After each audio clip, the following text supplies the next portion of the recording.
നമസ്കാരം, ജാഗ്രത ന്യൂസ് ലൈവിലേക്ക് സ്വാഗതം. ഏതാനും മാസങ്ങൾക്കകം കേരളത്തിൽ തദ്ദേശ സ്വയംഭരണ സ്ഥാപനങ്ങളിലേക്കുള്ള തിരഞ്ഞെടുപ്പ് നടക്കുകയാണ്. 2020 കോവിഡിന് ശേഷം ഡിസംബറിലാണ് കേരളത്തിലെ തദ്ദേശ സ്വയംഭരണ സ്ഥാപനങ്ങളിലേക്കുള്ള തിരഞ്ഞെടുപ്പ് നടന്നത്.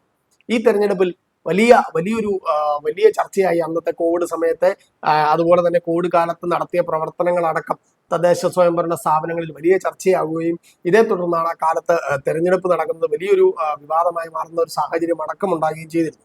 ഏതായാലും അന്ന് അധികാരത്തിലെത്തിയ തദ്ദേശ സ്വയംഭരണ സ്ഥാപനങ്ങളിലെ ജനപ്രതിനിധികൾ 2025 ഡിസംബർ ആകുമ്പോഴേക്കും 5 വർഷം പൂർത്തിയാക്കുകയാണ്.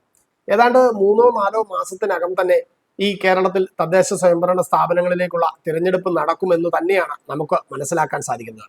കോട്ടയത്ത് 89 തദ്ദേശ സ്വയംഭരണ സ്ഥാപനങ്ങളാണുള്ളത്. 71 ഗ്രാമപഞ്ചായത്തുകളും 6 മുനിസിപ്പാലിറ്റികളും 11 ബ്ലോക്ക് പഞ്ചായത്തുകളും അതുപോലെ തന്നെ ജില്ലാ പഞ്ചായത്ത്, ഇതടക്കം 89 തദ്ദേശ സ്വയംഭരണ സ്ഥാപനങ്ങളുണ്ട്. ഈ സ്ഥാപനങ്ങളിലേക്കുള്ള തിരഞ്ഞെടുപ്പാണ് ഏതാനും മാസങ്ങൾ മാത്രം അകലെയായി നിൽക്കുന്നത്.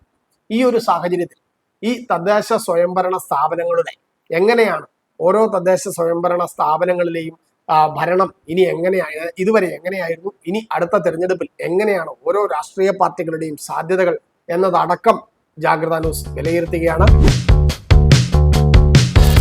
തെരഞ്ഞെടുപ്പിന് മുന്നോടിയായി ഈ ഓരോ തവണയും എന്താണ് ഈ തദ്ദേശ സ്വയംഭരണ സ്ഥാപനങ്ങളിലേക്കുള്ള തെരഞ്ഞെടുപ്പിൽ നടക്കുന്ന രാഷ്ട്രീയം, എന്തായിരിക്കും ഈ രാഷ്ട്രീയ ചർച്ചകൾ, എന്തൊക്കെയാണ് സാധ്യതകൾ എന്നതടക്കമുള്ളതാണ് ജാഗ്രത ന്യൂസ് ഈ പരിപാടിയിലൂടെ വിലയിരുത്തും. ഇന്ന് ആദ്യമായി കോട്ടയം ജില്ലയിലെ തന്നെ ഏറ്റവും പ്രമുഖമെന്ന് വിശേഷിക്കപ്പെടാവുന്ന കോട്ടയം നഗരസഭയിലെ സാധ്യതകളും ഇതുവരെയുള്ള കോട്ടയം നഗരസഭയുടെ ഭരണവുമാണ് ജാഗ്രത ന്യൂസ് വിലയിരുത്തുന്നത്.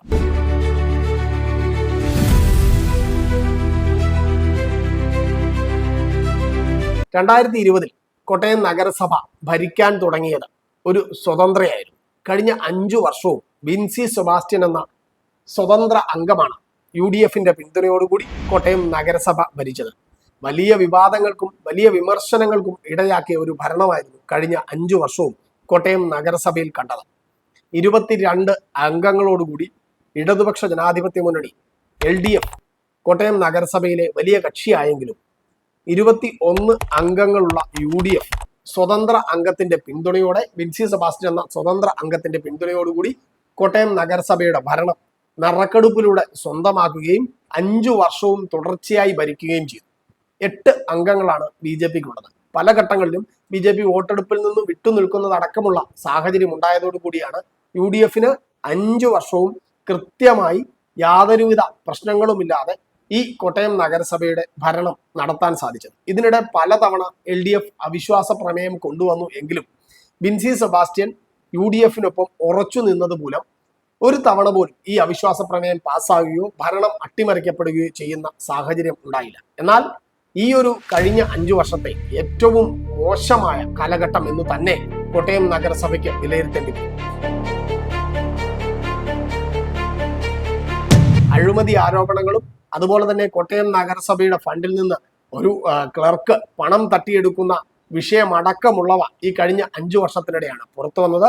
അതുപോലെ തന്നെ കോട്ടയം തിരുനക്കരയിലെ കോട്ടയം തിരുനക്കര മൈതാനത്ത് നഗരമധ്യത്തിൽ ഏറ്റവും കൂടുതൽ കോട്ടയത്തിന്റെ തന്നെ സിംബലായി നിലനിന്നിരുന്ന കോട്ടയം തിരുനക്കര ബസ് സ്റ്റാൻഡ് പൊളിച്ചു മാറ്റുന്നതും അടക്കം നമുക്ക് ഈ ഒരു കാലയളവിലാണ് കാണേണ്ടി വന്നത്. ഏതായാലും വിവാദങ്ങൾ, വലിയ രൂക്ഷമായ വിവാദങ്ങളും പ്രശ്നങ്ങളും അടക്കമുണ്ടായ ഒരു സാഹചര്യത്തിലാണ് ഇത്തവണ UDF അടുത്ത നഗരസഭ തിരഞ്ഞെടുപ്പിനെ നേരിടാൻ ഒരുങ്ങുന്നത്. ഇത് എങ്ങനെയാകും കോട്ടയം നഗരസഭയെ അല്ലെങ്കിൽ ഈ കോട്ടയം നഗരസഭ തിരഞ്ഞെടുപ്പിനെ ബാധിക്കുക എന്നുള്ളതാണ് നമ്മൾ ചർച്ച ചെയ്യാൻ ഒരുങ്ങുന്നത്.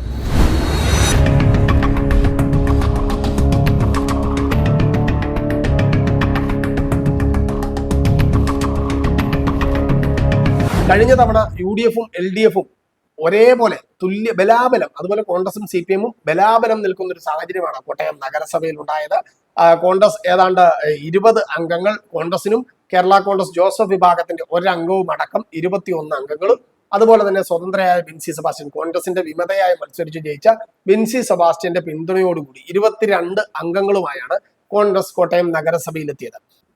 LDF ആകട്ടെ 22 അംഗങ്ങളിൽ 2 സ്വതന്ത്ര അംഗങ്ങളടക്കം 19 പേർ CPMനും 1 കേരള കോൺഗ്രസ് മാണി വിഭാഗത്തിന്റെ അംഗവും 2 CPI അംഗങ്ങളും അടക്കം 22 പേരാണ് LDFന് ഇവിടെ ഉണ്ടായിരുന്നത്. BJP 8 അംഗങ്ങളാണ്. BJPയുടെ അംഗങ്ങൾ മാത്രമാണ്. NDAയിലെ മറ്റ് ഘടകകക്ഷികൾക്കൊന്നും തന്നെ വിജയിക്കാനാകാത്ത സാഹചര്യത്തിൽ 8 BJP അംഗങ്ങളുമായാണ് നഗരസഭയിൽ ഇരുന്നത്. എന്നാൽ ഇക്കുറി കാര്യങ്ങൾ ഒരു പാർട്ടികൾക്കും അത്ര പന്തിയല്ല എന്നുള്ളതാണ് നമുക്ക് ലഭിക്കുന്ന വിവരം. കാരണം പ്രതിപക്ഷത്തിനെതിരെയും ഭരണപക്ഷത്തിനെതിരെയും അതുപോലെ തന്നെ മൂന്നാമത്തെ കക്ഷിയായി നിലനിൽക്കുന്ന BJPക്കെതിരെയും കോട്ടയം നഗരസഭയിൽ വലിയ ജനവികാരമുണ്ട്.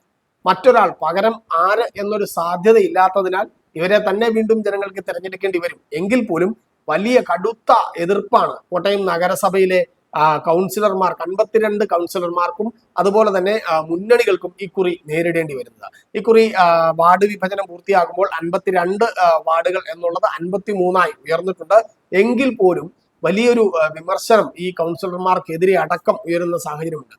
സ്വതന്ത്ര അംഗം ഒരു 5 വർഷം തികച്ചു ഭരിക്കാൻ ഒരു അംഗത്തിന് സാധിച്ചിട്ട് കോൺഗ്രസിനുള്ളിലെ പടലപ്പിണക്കം മൂലം ഈ അംഗത്തിന് കൃത്യമായി കാര്യങ്ങൾ ചെയ്യാനായില്ല എന്നൊരു വിമർശനം ഇടക്കാലത്ത് ഉയരുന്ന സാഹചര്യമുണ്ടായിരുന്നു. എന്തായാലും വരും ദിവസങ്ങളിൽ കോട്ടയത്ത് ഏറ്റവും വലിയ ചർച്ചയാകാൻ പോകുന്നത് കോട്ടയത്തെ നഗരസഭാ അംഗങ്ങളുടെ പ്രവർത്തനങ്ങൾ എന്തൊക്കെയാണ്, എങ്ങനെയായിരിക്കും വരും തിരഞ്ഞെടുപ്പിൽ ഈ നഗരസഭാ അംഗങ്ങളുടെ പ്രവർത്തനങ്ങൾ ഓരോ വാർഡിനെയും ബാധിക്കുക എന്നതടക്കമുള്ളതായിരിക്കും. ഞങ്ങളും ഇനി വരും ദിവസങ്ങളിൽ കോട്ടയത്തെ സാധ്യതകൾ, കോട്ടയം നഗരസഭയിലെ സാധ്യതകൾ എന്താണ്, തദ്ദേശ സ്വയംഭരണ സ്ഥാപന തിരഞ്ഞെടുപ്പ് മാസങ്ങൾ മാത്രം ബാക്കി നിൽക്കെ എങ്ങനെയാണിത് കോട്ടയം നഗരസഭ ഇലക്ഷനെ ബാധിക്കുക എന്നതടക്കമുള്ള കാര്യങ്ങൾ ഞങ്ങളും ചർച്ച ചെയ്യും. നിങ്ങൾക്ക് ഈ ഒരു വിഷയത്തിൽ ഇതിന്റെ താഴെ, ഈ വീഡിയോയുടെ താഴെ കോട്ടയം നഗരസഭയിലെ ഭരണം എങ്ങനെയായിരുന്നു, എന്തൊക്കെയാണ് ഈ ഭരണത്തിന്റെ വിലയിരുത്തലുകൾ, എന്തൊക്കെയാകും ഇനി ഇലക്ഷനിൽ ചർച്ചയാകുക എന്നതടക്കമുള്ള കാര്യങ്ങൾ കമന്റായി രേഖപ്പെടുത്താം. വരും ദിവസങ്ങളിൽ കൂടുതലായി കോട്ടയം നഗരസഭയിലെ രാഷ്ട്രീയം അടക്കമുള്ള കാര്യങ്ങൾ ജാഗ്രത ന്യൂസ് ചർച്ച ചെയ്യും. ഇതിനായി ജാഗ്രത ന്യൂസിനെ പിന്തുടരും.